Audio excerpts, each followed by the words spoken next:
இன்றைய வேத வசனம் சங்கீதம் 34:1. கர்த்தரை நான் எக்காலத்திலும் ஸ்தோத்தரிப்பேன், அவர் துதி எப்போதும் என் வாயில் இருக்கும். பிரியமானவர்களே, இந்த 23ஆம் சங்கீதம் நம்முடைய வாழ்க்கையில் மிகவும் முக்கியமான சங்கீதம். ஆம், சங்கீதக்காரர் தாவீது சொல்கிறார், கர்த்தரை நான் எக்காலத்திலும் ஸ்தோத்தரிப்பேன், அவர் துதி எப்போதும் என் வாயில் இருக்கும். வேதத்தில் தாவீதுடைய வாழ்க்கையை வாசித்து பார்ப்பீர்களானால், தாவீதுக்கு எத்தனையோ சோதனைகள், துன்பங்கள், நெருக்கடிகள், போராட்டங்கள் வந்தது.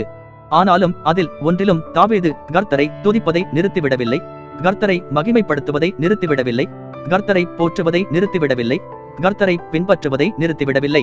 ஏனென்றால் தாவீது எப்போதும் கர்த்தரை துதித்தார். அவருடைய காரியங்கள் வாய்த்தாலும் வாய்க்காவிட்டாலும் கர்த்தரை துதித்தார், மகிமைப்படுத்தினார், உயர்த்தினார், போற்றினார். தாவீதுடைய துதிகளை நீங்கள் சங்கீத புஸ்தகத்தில் பார்க்கலாம். இன்றைக்கு நாமோ தாவீது கண்ட சோதனைகள், நெருக்கடிகள், போராட்டங்கள், துன்பங்களை கூட நாம் பார்த்ததில்லை. சூழ்நிலைகளும் காரியங்களும் நமக்கு ஏற்றவாறு நடந்தால் கர்த்தரை துதிக்கிறோம், புகழ்ந்து பாடுகிறோம்.